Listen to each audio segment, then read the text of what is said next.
Firman Allah lebih dari sekedar sebuah buku. Firman itu memberikan makanan seperti sebuah roti dan bertumbuh di dalam kita seperti sebuah benih. Firman itu adalah terang bagi jalan kita pada hari yang paling gelap dan seperti cermin yang menunjukkan siapa diri kita sesungguhnya. Firman Allah adalah sebuah palu yang dapat menghancurkan hati yang sangat keras, sebuah pedang yang dapat memisahkan antara tulang dan sendi, antara roh dan jiwa. Dan firman itu adalah fondasi dari hidup yang tak tergoyahkan. Temukan dan tinggallah dalam kuasa dan keindahan firman Allah.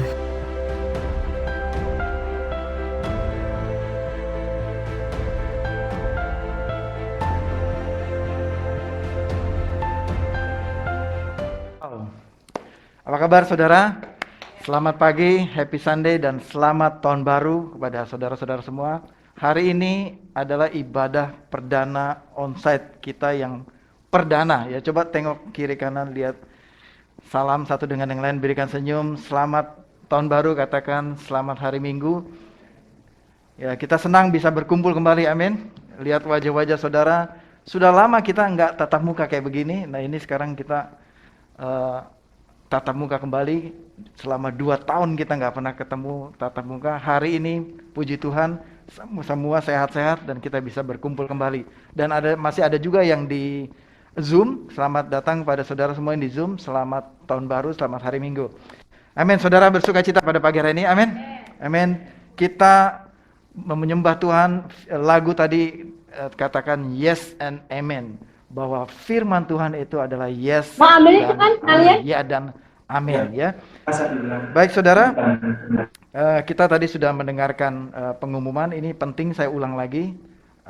Untuk minggu ini kita akan memulai doa dan puasa. Saya mendorong semua jemaat untuk ikut berdoa dan berpuasa. Ya, hari ini sudah dimulai day 0, besok adalah day 1, hari pertama, dan sampai day 5 ya, hari kelima, dan hari ke-6 nanti penutupan bersama-sama di ruang doa nasional hari Sabtu pagi jam 7 ya, secara online. Saya mendorong saudara bisa berpuasa. Caranya berpuasa adalah saudara pastikan dalam satu hari puasanya bebas, tidak ditentukan jamnya, tapi pastikan saudara dalam puasa itu menyalipkan daging ya. Apa yang menjadi ketergantungan saudara, nah itulah saudara berpuasa. Contohnya saudara harus makan siang, harus makan malam. Nah, saudara skip 1 kali makan ya untuk menyalipkan daging, lalu di jam makan itu saudara ganti dengan berdoa. Ya, ada pokok doa di dalam panduan yang nanti kita sebarkan melalui PDF. Nah, di situ saudara bisa isi waktu itu untuk berdoa. Atau mungkin saudara yang gandrung ya, atau waktunya habis buat main game. Nah, hari ini puasa main game ya, puasa main game ya. Puasa main game. Nah, waktu main game itu diganti dengan berdoa ya. Waktu main game itu diganti dengan berdoa, baca firman ya, dan juga belajar. Kalau yang studi, yang sekolah ya belajar, isi dengan waktu saudara belajar. Jadi coba dalam seminggu ini kita lakukan itu. Jadi harus ada yang dirasakan puasanya. Kalau sudah biasa diet, sudah biasa makan 1 kali, terus saudara bilang saudara puasa, itu nggak nendang puasanya ya. Kurang menyalipkan daging saudara. Saudara mau, amin? Minggu ini sewaktu kita menyalipkan daging kita akan mengalami terobosan kemenangan di dalam Tuhan. Amin. Amin. Baik, pada pagi hari ini tanggal 9 Januari kita akan masuk di dalam seri khotbah yang kita beri topik abide ya, sesuai dengan tema doa puasa kita. Kita seluruh every nation, seluruh dunia ya, kita ada di 80 lebih negara. Ada 480 lebih gereja lokal yang ada di seluruh dunia yang melakukan ibadah puasa dan khotbahnya sama di seluruh dunia, yaitu topiknya abide ya. Bayangkan ini semua seluruh dunia khotbahnya sama, abide. Dan pada pagi hari ini abide itu artinya tinggal ya, menetap. Nah, dengan alasan kenapa kita tinggal di dalam firman, ya karena firman itu lebih dulu pertama kali datang kepada kita untuk tinggal bersama-sama dengan kita.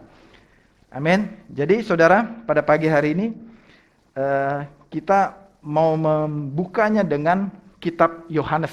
Ya saudara, kalau bawa Alkitab atau di handphone, mari saya ajak saudara untuk membuka kitab Yohanes saudara, buku Yohanes, Injil Yohanes. Sepanjang seri Abide ini yang akan kita lakukan selama 6 minggu ya ke depan, kita akan fokus di dalam kitab Yohanes. Nah saudara, alasan atau tujuan kitab Injil Yohanes ini ada di Yohanes pasal 20 ayat 30 dan 31. Ini alasan atau tujuan utama kenapa Yohanes menulis, ya kenapa Tuhan mengilhamkan Yohanes untuk menulis Injil Yohanes ini, tujuannya ini ada di sini. Memang masih banyak tanda lain yang dibuat oleh Yesus. Perhatikan ya. Ini Yohanes menulis mengatakan sebenarnya ya masih banyak perkara atau tanda lain. Artinya tanda ini adalah mujizat lain yang Tuhan Yesus buat, yang dilakukan Yesus semasa Yesus melayani di bumi ini. Di depan mata murid-muridnya. Yang tidak tercatat di dalam kitab Yohanes ini. Jadi saudara-saudara, tidak semua mujizat yang Yesus lakukan yang tercatat di Injil ini berarti banyak sekali yang Yesus lakukan. Amin. Nah, ayat 31.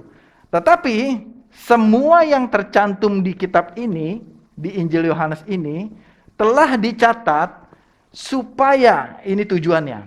Katakan bersama saya, supaya apa? Supaya kamu percaya. Siapakah kamu itu? Kamu itu adalah mereka yang baca kitab ini, ya. Jadi kamu yang baca ini supaya kamu percaya. Percaya apa? Bahwa Yesuslah Mesias. Itu dia tujuannya. Jadi tujuan kitab ini ditulis supaya waktu kamu baca, waktu saya baca, saya menjadi percaya bahwa Yesus adalah Mesias. Apa itu Mesias? Yang diurapi oleh Allah, atau dalam bahasa Yunaninya Kristos, atau kita sebut Kristus, ya. Yang diurapi, yang diutus oleh Allah, dan dia adalah anak Allah. Itulah artinya. Supaya saudara dan saya sepanjang seri Abide ini selama 6 minggu ke depan ini, kita menjadi lebih percaya bahwa Yesus adalah anak Allah. Dan supaya kamu, katakan saya oleh iman saya memperoleh apa? Hidup dalam namanya. Nama siapa? Nama Yesus.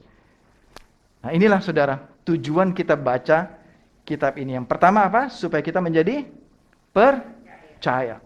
Yang kedua apa? Supaya oleh iman kita memperoleh apa? Kehidupan. Di dalam siapa? Yesus Kristus. Amin. Itulah tujuannya. Nah sekarang kita masuk ke Yohanes pasal yang pertama. Ini sudah kita bahas sepanjang seri In Time. Ini lanjutan ya seri berikutnya, yaitu supaya kita abide, tinggal. Ya, mari kita buka Alkitab saudara di Yohanes pertama, ayat pertama sampai dengan ketiga.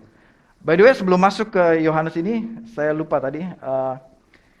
Kami baru pulang dari Bali. Ini ada salam dari Gembala Every Nation Bali, Pastor Dedi dan Ibu Lince, dan juga tim penggembalaan Pastor Arindun dan Ibu Dona. Saya diberikan kesempatan untuk membagikan firman di Every Nation Bali tanggal 26 yang lalu. Dan kami melihat pertumbuhan yang luar biasa. Jemaat di sana berapi-api, bersuka cita. Mereka sangat bersemangat untuk mendengarkan firman Tuhan. Ya, mereka sangat menanti-nantikan firman Tuhan. Kami diberi kesempatan melayani mereka 2 kali. Mereka sudah 2 kali ibadah, jam 8 pagi sampai jam 8.30, lalu kemudian lanjut jam 10.30 sampai jam 12 siang. Ya,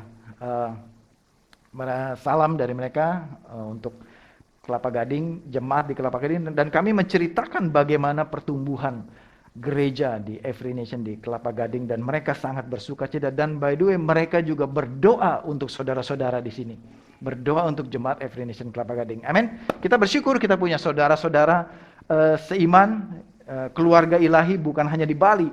Every Nation ini ada mulai dari Medan, Lampung, di Jakarta sendiri ada 2, ada di Kuningan, lalu ada lagi di mana? Di Jogja, Surabaya, lalu ada di Bali, ya di Bali ada 3, ada di Denpasar, Dalung, dan Jimbaran.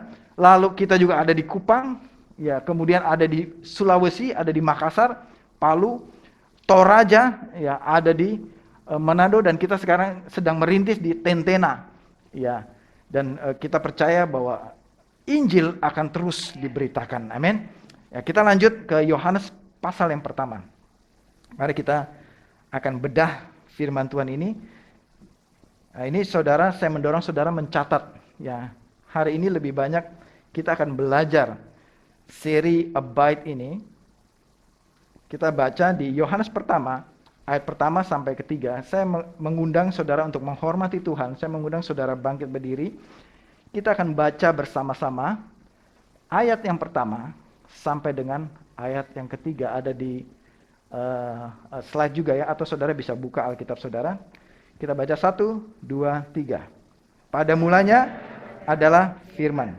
Firman itu bersama-sama dengan Allah, dan firman itu adalah Allah. Ia pada mulanya bersama-sama dengan Allah. Segala sesuatu dijadikan oleh Dia, dan tanpa Dia tidak ada suatu pun yang telah jadi dari segala yang telah dijadikan. Silakan duduk. Dalam perikop ini, kita akan melihat kata firman dengan perspektif yang berbeda. Kata firman ini, kata word, the word bahasa Inggrisnya, dalam bahasa Yunaninya ini logos, ya. Kata logos ini ditulis di Perjanjian Baru itu sebanyak 300 kali. Ya, 300 kali kata logos atau firman ini. Nah, namun kita akan melihat dari sisi atau perspektif yang berbeda ketika ditulis di Yohanes pasal yang pertama. Ada sesuatu yang unik di sana. Ketika kita melihat ayat yang pertama ini, pada mulanya adalah firman. Pada mulanya adalah firman. Ini menjadi atau mengingatkan kita kepada Kejadian pasal yang pertama. Ya. Ini akan mengarahkan kita kepada Kejadian pasal yang pertama. Serupa di sana. Perhatikan kesamaannya di awal Kejadian. Pasal yang pertama, ayat pertama. Dan Yohanes, ya. Kejadian pertama, ayat yang pertama. Pada mulanya Allah menciptakan langit dan bumi. Nah, kalau kita telusuri lagi sampai ayat ketiga. Kemudian Allah berfirman. Ya, di ayat ketiga Kejadian pertama. Dan terjadilah, ya kan? Kemudian lalu di ayat ke-6. Kemudian Allah berfirman dan terjadi. Lalu ayat 9. Kemudian Allah berfirman, terjadilah. Ayat 11. Kemudian Allah berfirman, terjadilah. Ayat 14. Kemudian Allah berfirman, kemudian terjadilah. Ayat 20, ayat 24, ayat 26 yang sama. Ayat yang sama, tulisan yang sama mengatakan kemudian Allah berfirman. Ya, saudara perhatikan ini.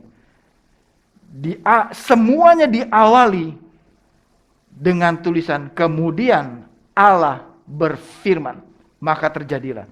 Semua kejadian penciptaan ini diawali dengan Allah berfirman. Amin. Saudara ingat Kejadian 1? Segala sesuatunya ini dimulai dengan Allah berfirman. Oleh karena itu tadi dikatakan di ayat ketiga, segala sesuatu dijadikan oleh Dia, tanpa Dia. Siapa Dia itu? Yaitu logos, yaitu firman. Tidak ada suatu pun yang telah jadi dari segala yang telah dijadikan. Karena di Kejadian 1 dikatakan Allah berfirman. Ya. Nah, saudara, saya mau bedah sedikit di ayat yang pertama. Ya, ini saudara perlu catat sedikit. Agak pusing sedikit, nggak apa-apa ya. kita akan belajar bahasa Yunani sebentar. Ya, supaya saudara mengerti lebih dalam bahasa Yunaninya. Ini perlu saya sampaikan kepada saudara. Waktu saya jelaskan kepada istri saya agak pusing, saudara. Saya berharap saudara tidak pusing. Ya, saya akan coba dengan pelan-pelan sekali.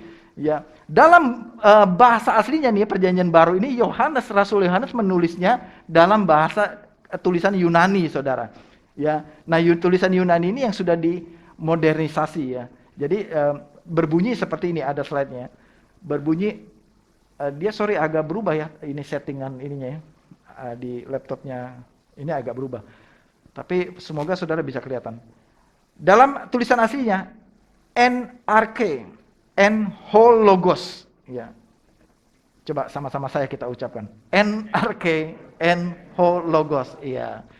Semua jadi orang Yunani ya pada pagi hari ini. Ini dalam yang pertama ya, yang pertama ini adalah kata depan. Kata depan sebuah objek tertentu. Dalam bahasa kita bisa sebutnya adalah dalam atau pada ya. Ini kata yang mendahului suatu kata benda. Apa kata benda berikutnya? Objek berikutnya. Arke. Nah, arke ini dalam bahasa Indonesia adalah awal atau permulaan. Nah, di dalam tensisnya atau di dalam penulisan arke ini, di dalam tulisan Yohanes ini, mengandung pengertian. Jadi begini ya, saudara. Kalau bahasa Indonesia itu sederhana. Jadi kalau orang ngomong, kita mesti terka-terka kira-kira dia maksudnya apa. Gitu ya, kalau bahasa Indonesia ya. Kalau bahasa Yunani, kita nggak usah terka maksudnya. Dia ngomong itu udah jelas maksudnya apa. Nah, jadi maksud saya begitu. Di dalam tulisan ini sudah jelas tensisnya, maksudnya apa. Jadi dia adalah, permulaan ini adalah kata benda. Ini semoga saudara nggak pusing ya di sini, belajar bahasa sedikit. Kata benda, permulaan yang sifatnya datif. Ya, sifatnya datif itu maksudnya begini. Dia merupakan objek tidak langsung. Atau dia adalah akibat dari sesuatu. Jadi permulaan ini, arke ini, yang pada mulanya ini adalah merupakan akibat. Ya, dia merupakan akibat. Jadi dia adalah objek. Kemudian, next. NRK, en-ho-logos. Nah, en yang berikutnya ini beda. Atau dalam kata Yunani lain, dia adalah eimi. Eimi. Dalam bahasa Inggris, to be. Ya, ini mungkin Kim lebih expert dari saya dalam bahasa ya. In English, to be atau exist. Nah, to be itu adalah bisa past tense, bisa present tense, bisa future tense, gitu ya. To be, eimi dalam bahasa Yunani-nya itu eimi. Artinya NRK, atau yaitu sudah ada, sedang ada, dan akan terus ada. Itu maksudnya. Jadi kata n yang berikut ini adalah imperfect. Jadi sesuatu yang sudah ada, lampau, tapi belum selesai dan masih berkelanjutan. Gitu ya. Ho-logos. Nah, ho itu adalah artikel, the dalam bahasa Inggrisnya. Logos ini firman.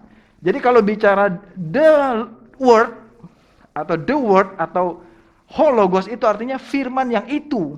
Saudara mengerti maksud saya ya? Kalau saya bilang kursi itu artinya semua jenis kursi. Kalau saya bilang kursi yang itu, spesifik kursi itu yang ada amplopnya itu gitu ya. Nah, ho-logos ini artinya firman yang itu, yang cuma satu itu. Gitu ya.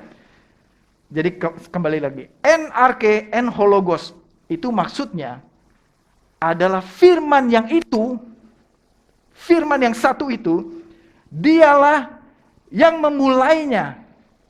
Terjadilah permulaan. Begitu ya. Jadi terjemahan bahasa Indonesia pada mulanya adalah firman. Ini kurang gitu clear. Pada mulanya adalah firman ini bukan permulaan atau titik awal dari satu firman itu. Dalam bahasa Inggrisnya in the beginning was the word, itu pun kurang tepat karena the beginning itu maksudnya satu titik awal. Tapi yang dimaksud dalam terjemahan Yunaninya ini bukan satu titik permulaan firman. Karena firman itu bukan dimulai dari satu titik tertentu. Sampai sini saudara jelas? Kalau nggak jelas nanti contek kiri kanan, ya. Tanya coba, kamu ngerti nggak? Coba tepuk-tepuk sebelah saudara. Ngerti nggak? Ya. Saya berdoa saudara mengerti bahwa firman ini yang dimaksud di Yohanes 1 ini bukan firmannya dimulai pada satu titik tertentu. Bukan permulaan dari firman. Saudara jelas ya. Tapi firman ini yang memulai sesuatu. Firman ini yang menyebabkan objek permulaan ini terjadi mula-mula. In beginning artinya semua permulaan itu dimulai oleh firman. Itu maksudnya. Permulaan apa? Permulaan langit dan bumi. Permulaan apa? Permulaan cuaca. Permulaan apa? Permulaan lahirnya binatang. Permulaan apa? Lahirnya laut, daratan, gunung, udara semua. Permulaan apa? Terbentuknya pohon dan tanaman. Permulaan apa? Permulaan manusia diciptakan. Oleh siapa? Oleh hologos tadi. Lanjut. Kai hologos en proston theon. Dalam hal ini firman itu telah ada. Nah, hologos itu telah ada, sudah ada dan akan datang. Ya, dia bersama-sama dengan Allah itu. Tonteon itu Allah yang spesifik itu. Bukan tadi saya bilang kursi, bukan, tapi the chair misalnya, kursi yang itu. Ini Allah yang itu, tonteon, itu Allah yang spesifik, yaitu Allah Bapa. Next. Kai theos en hologos. Nah, yang ini tidak ada artikelnya. Theos. Artinya dia adalah hakikatnya Allah. Itu maksudnya. Hologos itu, en hologos, berarti hologos itu, yang ada itu, I am, ya. Makanya Tuhan waktu bertemu dengan Musa katakan, I am. Ya, itu menandakan Amy, saya ada. Dan ini menyatakan bahwa hologos itu adalah pada hakikatnya Allah. Nah saudara, untuk mempermudahkan saudara, jadi saya buat terjemahannya seperti ini. Firman itu yang menciptakan sebuah permulaan, merujuk kepada Kejadian 1. Dan firman itu sudah ada, hadir, eksis, dari lampau, dari kekekalan, sekarang ada dan akan ada terus sepanjang kekekalan. Dan firman itu bersama-sama dengan Allah itu, yaitu Allah Bapa. Dan firman itu pada hakikatnya Allah. Itu saudara boleh foto. Kira-kira itu penjelasan detail untuk ayat pertama. F.F. Bruce menulis, ini seorang theologian, menulis, ketika langit dan bumi diciptakan, ada firman. Ketika langit dan bumi diciptakan, firman itu sudah ada. Dan sudah ada dalam hubungan terdekat dengan Allah Bapa. Dan mengambil bagian dari hakikat kealahan, hakikat Allah. Ya. Tidak peduli seberapa jauh ke belakang kita mencoba mereka-reka dan mendorong imajinasi kita, mau cari-cari tahu awal dari firman itu, kita tidak akan pernah menemukannya, titik awal itu. Di mana dimulainya sabda ilahi itu. Ya. Jadi sabda ilahi atau firman itu tidak ada titik awalnya. Dia sudah ada dari kekal dan tidak ada titik awalnya. Bukan seperti yang dikatakan Arius. Nah, ini penyesat Arius ya. Arius seorang penyesat mengatakan ada suatu masa sebelum titik awal itu di mana logos itu tidak ada. Itu maksud. Saudara mengerti dari hal ini ya. Nah, itu salah. Artinya logos, hologos, firman itu selalu ada. Itu kesimpulannya. Amin. Saya mau pastikan kepada saudara, firman ini menyatakan bahwa firman itu selalu ada, hadir untuk saudara dan saya. Bahkan sebelum kita ada, logos firman itu sudah ada. Amin. Justru logos itulah yang menciptakan kita sekarang. Ada amin? Amin. Dan firman itu, logos itu, hologos, yang adalah anak Allah, yang hakikatnya adalah Allah, Dia adalah pribadi. Ya, ini saya mau menjelaskan konsep Tritunggal kepada saudara di seri ini. Ada Allah Bapa, Allah Anak, dan Allah Roh Kudus. Hologos ini sifatnya pribadi. Hakikatnya adalah Allah dan dia satu dengan Allah Bapa. Nah, Hologos itu dia tanpa titik awal. Dia dari kekekalan sampai kekekalan. Dan Hologos itulah yang menciptakan langit dan bumi. Dialah yang datang ke bumi mengambil rupa manusia. Yohanes 1 ayat 14. Firman itu telah menjadi manusia. Firman yang adalah Allah sendiri telah menjadi manusia dan diam di antara kita. Dan kita telah melihat kemuliaannya, yaitu kemuliaan yang diberikan kepadanya sebagai anak tunggal Bapa, penuh kasih karunia dan kebenaran. Dr. Rice Brooks, pemimpin dari Every Nation Global, menulis ringkasan ayat ini atau tentang Injil. Dia memulainya dengan kalimat ini. Injil adalah kabar baik bahwa Allah menjadi manusia di dalam Yesus Kristus. Ini definisi yang Dr. Rice Brook buat. Bahwa Injil ini adalah kabar baik. Yang menyatakan inti dari Injil ini adalah bahwa Allah telah menjadi manusia. Oleh karena itu judul khotbah pada hari ini sama di seluruh dunia, mengawali khotbah yang sama. The Word become flesh. Katakan bersama saya, the Word become flesh. Firman itu, Allah itu, telah datang ke bumi, mengambil rupa seorang manusia. Gagasan tentang Tuhan atau Allah ini menjadi manusia, ini menjadi sulit bagi manusia, orang lain, sulit bagi mereka untuk percaya, bagi orang lain yang menolak Yesus. Bahkan bagi orang yang menolak Yesus, ini suatu berita yang memalukan. Bagaimana mungkin Tuhan merendahkan dirinya menjadi manusia? Tidak banyak orang yang mau percaya akan berita ini. Namun bagi saudara dan saya yang percaya berita ini adalah suatu berita yang indah untuk kita. Berita yang menakjubkan untuk kita. Berita kelepasan dan kelegaan, suatu fakta yang tidak terbantahkan, tidak dapat dibantah bahwa firman itu telah menjadi manusia. Berita gembira buat kita semua. Amin. Saudara, firman atau perkataan itu sifatnya pribadi dan dia bukan tulisan semata-mata kata benda, tapi dia adalah sosok pribadi. Dia adalah Allah. Amin.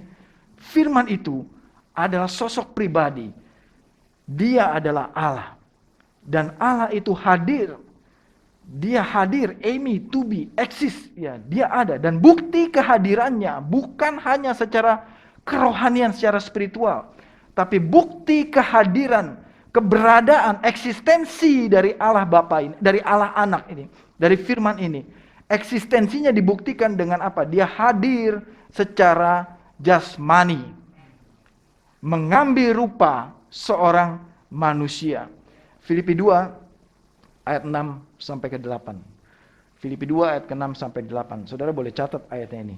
Kita perlu mengingat, mencatat, mememorize ayat ini. Yang walaupun dalam rupa Allah, karena pada hakikatnya dia adalah Allah, dan dia satu dengan Allah Bapa. Namun dia tidak menganggap kesetaraan dengan Allah itu. Jadi firman itu setara, Allah Anak setara dengan Allah Bapa karena ini menjadi satu. Mereka adalah satu, Allah kita, Allah Tritunggal. Kesetaraannya dengan Allah itu sebagai milik yang harus dipertahankan. Melainkan telah mengosongkan dirinya. Nah ini nanti ada pembahasan tersendiri, kita nggak mendalami di situ. Allah Anak ini mengosongkan dirinya, meninggalkan tahta singgasana untuk mengambil rupa seorang hamba dan menjadi sama dengan manusia. Menjadi manusia itu artinya Allah merendahkan dirinya. untuk mengambil rupa seorang manusia. Dan dalam keadaan sebagai manusia, ia merendahkan dirinya dan taat sampai mati. Bahkan sampai mati di kayu salib. Saudara, Kolose 2 ayat 9 mengatakan, sebab di dalam dialah berdiam secara jasmaniah seluruh kepenuhan kealahan. Di dalam Allah yang menjadi manusia itu, yang kita sebut, yang diberi nama Yesus Kristus, di dalam pribadi ini, di dalam manusia Allah ini, berdiam diri secara jasmani, ada tubuhnya, jasmani, secara fisik nyata, di dalam dia seluruh kepenuhan kealahan. Artinya saudara, Yesus manusia 100%, dan Yesus adalah Allah 100%. Amin saudara. Sepenuhnya kepenuhan Allah, seluruh kepenuhan Allah, tidak 99%, 95%, tapi 100%. Yesus ini adalah Tuhan dan Allah. Amin. Saudara, saya tutup dengan fakta ini. Dari pasal ini, apa yang sebenarnya mau diungkapkan kepada kita? Ini kesimpulan ya. Dari ayat ini, dari pasal ini Yohanes menuliskan ini. Apa yang mau diungkapkan kepada kita? Apa yang bisa kita lihat dari ini semua? Kedatangan Allah Sang Pencipta, Sang Firman itu datang ke bumi menjadi manusia, itu menjadi personal buat kita. Kenapa menjadi personal buat kita? Nah, apa yang mau diungkapkan dari sini? Apa dampaknya buat saya, buat saudara, dan buat kita? Ini menunjukkan sebenarnya maunya apa Tuhan ini? Kenapa dia harus datang ke bumi, merendahkan dirinya, dan menjadi manusia? Menunjukkan apa? Nah, yang pertama, Sang Pencipta segala sesuatu menunjukkan ia ingin berada di dekat ciptaannya. Sang Pencipta segala sesuatu mau berada di dekat ciptaannya. The creator of all things desire to be near. Mazmur 113 ayat ke-5 dan ke-6 mengatakan, siapakah seperti Tuhan Allah kita yang diam di tempat yang tinggi, yang merendahkan diri untuk melihat ke langit dan ke bumi. Perhatikan ayat ini. Untuk Tuhan Allah dari tempat tinggi sana ngelihat ke langit dan bumi itu aja, itu bagi Allah itu merendahkan diri saudara. Ini belum ngomong turun ke bumi ya. Ini baru lihat. Mazmur menulis, siapakah seperti Tuhan Allah kita yang diam di tempat yang tinggi, yang merendahkan diri untuk melihat ke langit dan bumi. Betapa tingginya dia, betapa agungnya dia. Dia ada di tempat tinggi sana, lebih tinggi dari langit yang kita bisa lihat, tembus di atas langit. Dan dia ngelihat langit aja merendahkan diri. Kita ngelihat langit ke atas, dia melihat langit ke bawah. Betul kan? Betapa tingginya dia, lebih tinggi dari langit. Namun dia yang begitu maha tinggi, dia bukan hanya merendahkan diri melihat ke langit, dia lebih rendah lagi turun ke bumi menjadi manusia. For the sake of, demi apa? Demi mau dekat dengan saudara dan saya. Wow, betapa berharganya saudara dan saya. Amin. Sang Pencipta mau turun ke bumi untuk dekat dengan saudara dan saya. Yang kedua, Sang Pencipta segala sesuatu ingin dikenal oleh ciptaannya. The creator of all things desires to be known oleh ciptaannya. Itu siapa? Oleh kita. Saudara, di ayat ke-11 mengatakan, ia datang kepada milik kepunyaannya. Di ayat ke-10 maaf. Ia telah ada di dalam dunia dan dunia dijadikan olehnya, tetapi dunia tidak mengenalnya. Dunia tidak mau mengenalnya. Tapi Allah datang itu sebenarnya mau dikenal. Dia mau dikenal oleh kita. Yohanes 14 ayat ke-9. Kata Yesus kepadanya, kepada orang banyak itu. Telah sekian lama aku bersama-sama dengan kamu, Filipus, katakan kepada Filipus secara spesifik. Namun engkau tidak mengenal aku. Barang siapa telah melihat aku, ia telah melihat Bapa. Dan bagaimana engkau berkata, tunjukkanlah Bapa itu kepada kami. Saudara, Yesus sendiri mengatakan, kalau engkau melihat aku, kalau engkau melihat firman, melihat aku, engkau melihat Allah Bapa, Sang Pencipta. Karena Yesus dan Bapa adalah satu. Amin. Yesus datang mau dikenal oleh saudara dan saya. Tapi dunia tidak mau kenal dia. Berbahagialah saudara dan saya yang mau mengenal dia, yaitu firman-Nya. Firman itu, yang adalah Allah itu. Yang ketiga, terakhir, Sang Pencipta segala sesuatu ingin diterima oleh ciptaannya. Diterima, accepted, received. The creator of all things desires to be received. Ya, to be received, to be accepted. Yohanes 1 ayat 12. Ayat 11 dulu. Ia datang kepada milik kepunyaannya, tetapi orang kepunyaannya itu tidak menerimanya. Banyak orang tidak menerimanya. Tetapi ayat ke-12, semua orang yang menerimanya, yang menerima firman itu, yang menerima Allah anak itu, yang menerima Yesus itu, diberinya kuasa untuk menjadi anak-anak Allah. Yaitu mereka yang percaya dalam nama Yesus. Amin. Yang ketiga, Allah mau. Allah punya kerinduan, desires untuk bisa diterima oleh saudara dan saya. Amin. Allah sesungguhnya Allah yang punya inisiatif pertama sesungguhnya yang mau dekat dengan saudara. Dialah inisiatornya.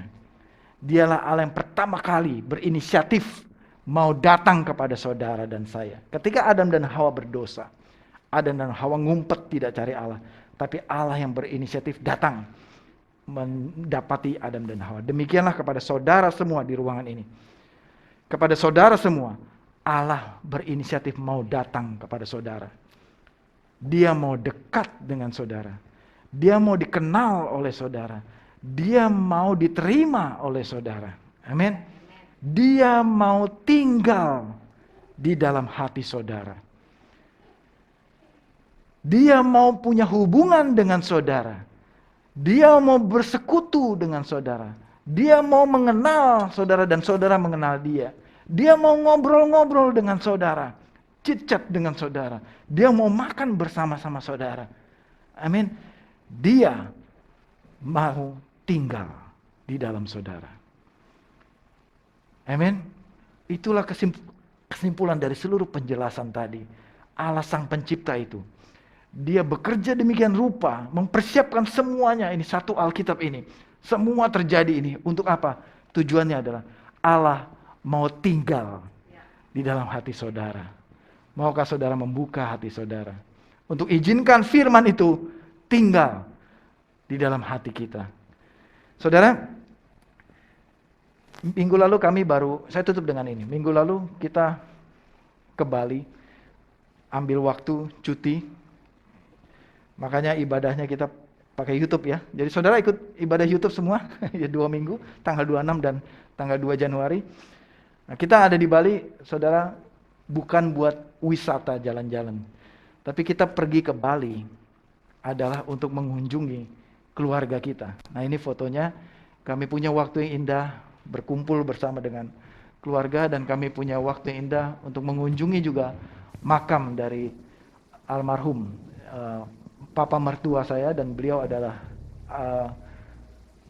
gembala Every Nation Bali yang merintis gereja Every Nation Bali 30 tahun yang lalu. Kami ada kesempatan untuk kami mengunjungi makamnya, dan yang indah adalah kami mengunjunginya bersama-sama dengan seluruh anak-anak ya. Bisa berkumpul bersama-sama. Kami punya waktu foto-foto di Bedugul. Ini indah ya, Bedugul. Di belakang sana ada danau Bedugul, itu Danau Beratan ya. Jadi tujuan kami sebenarnya ke Bali itu bukan untuk jalan-jalan objek wisata. Tujuan utama kami ke sana adalah hanya untuk bertemu. Jadi kami bukan hanya untuk jalan-jalan. Tujuannya adalah untuk bertemu dengan mami mertua, ya dengan mami, ya dengan adik-adik, keponakan-keponakan, ya untuk kita bertemu, berkumpul dengan mereka, untuk berbagi cerita, makan bersama-sama, ngobrol bersama-sama. Itu tujuan kami. Untuk kami datang ke sana. Sebelum kami datang, juga termasuk Pastor Dedi dan Bu Linca ya. Dia sudah tanya ke kita, kapan datang? Gimana datang nggak? Nanti belum tentu gini. Sewaktu kita udah pasti kita mau datang, kita bilang, mau dibawain apa? Pastor Dedi dan Bu Linca. Mereka bilang, gak usah bawa apa-apa, bawa dirimu saja, kata dia bilang gitu kan.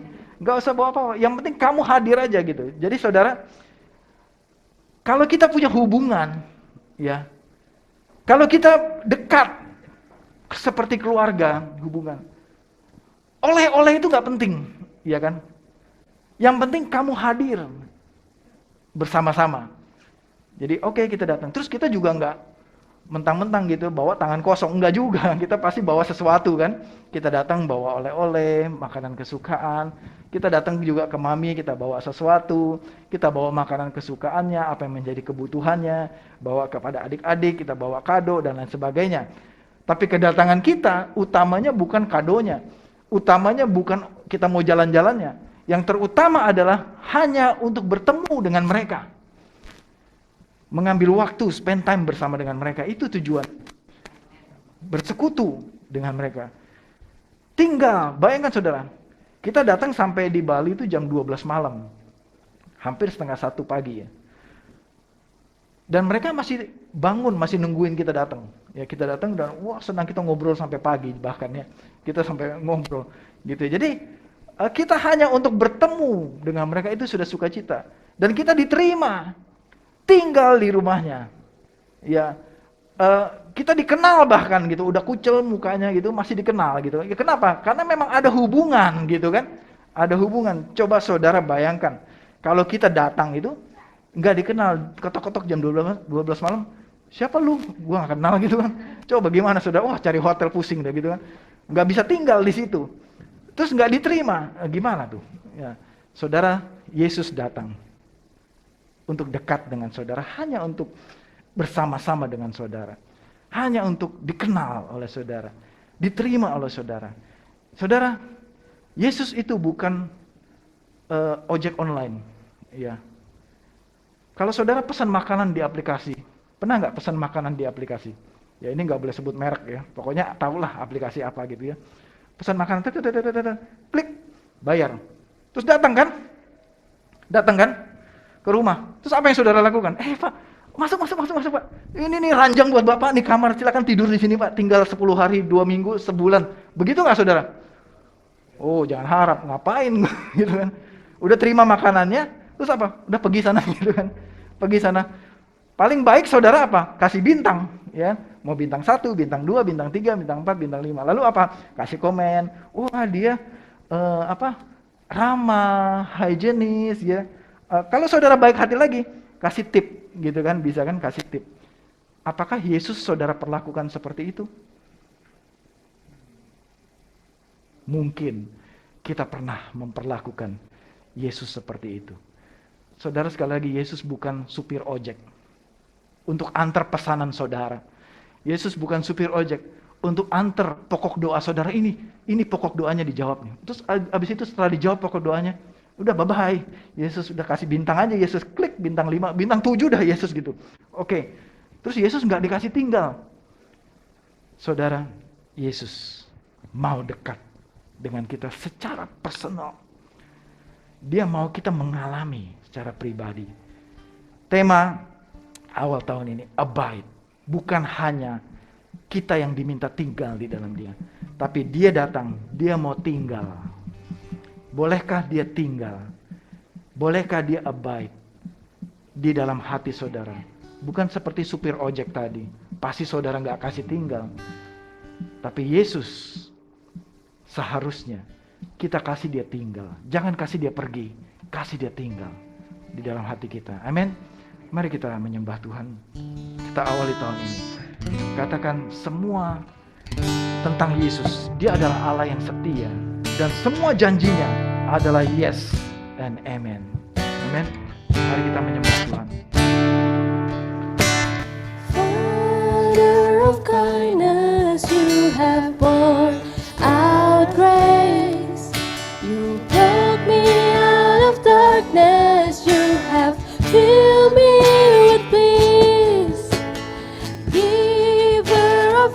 mercy, you're my help in time of need.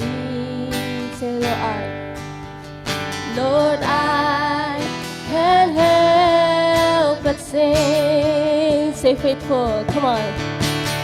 Faithful, you are, you're faithful, Lord. Faithful, yes.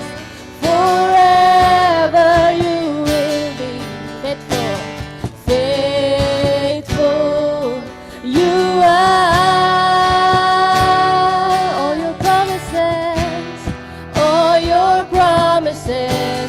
Yes and amen. Say faithful.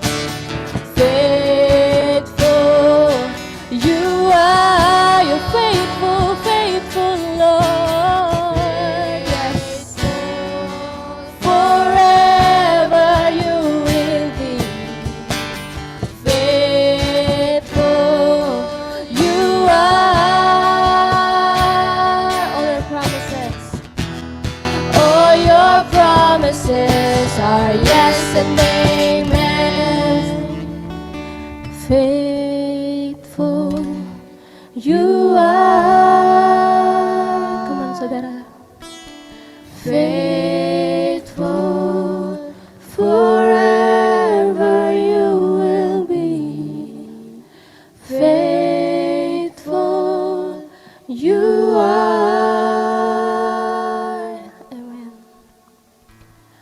All your promises are yes and amen. All your promises, all your promises are yes and amen. Yes, Lord. Segala janjimu adalah ya dan amin. Allah yang setia kepada kami. Saudara, pada pagi hari ini biar ini menjadi renungan secara pribadi untuk saudara. Saudara jujur kepada Tuhan pada pagi hari ini. Bagaimana keadaan hatimu memasuki tahun 2022 ini? Mari melihat ke hati saudara. Adakah saudara izinkan firman itu tinggal di dalam hatimu? Saya mengajak saudara pejamkan mata pada pagi hari ini dan renungkan dan lihat kepada firman itu. Apakah saudara mengizinkan firman tinggal di dalam hatimu? Apakah engkau mengizinkan Yesus menguasai seluruh hidupmu? Saudara, dia rindu sekali datang hanya untuk dekat dengan saudara. Apakah saudara mau mengizinkan dia dekat dengan saudara? Dia yang adalah pencipta langit dan bumi. Dia adalah penguasa alam jagat raya ini. Berkenan mau tinggal di dalam hati saudara. Biar pada pagi hari ini menjadi komitmen hati saudara. Jika engkau mau membuka hatimu pada pagi hari ini, mengizinkan Yesus menjadi Tuhan dalam hatimu, saudara boleh taruh tanganmu di dadamu. Mari saudara pejamkan matamu. Dan gak usah lihat ke kiri kananmu. Hanya engkau dengan Tuhan pada pagi hari ini. Jika engkau mau mengawali tahun 2022 ini dengan mengizinkan firman itu, Yesus yang dari kekekalan sampai kekekalan, yang adalah Allah itu sendiri, berkenan tinggal di dalam hatimu. Dia mau bersekutu dengan saudara. Dia mau enjoy fellowship, ngobrol-ngobrol dengan saudara. Dia mau menjadi sahabat saudara.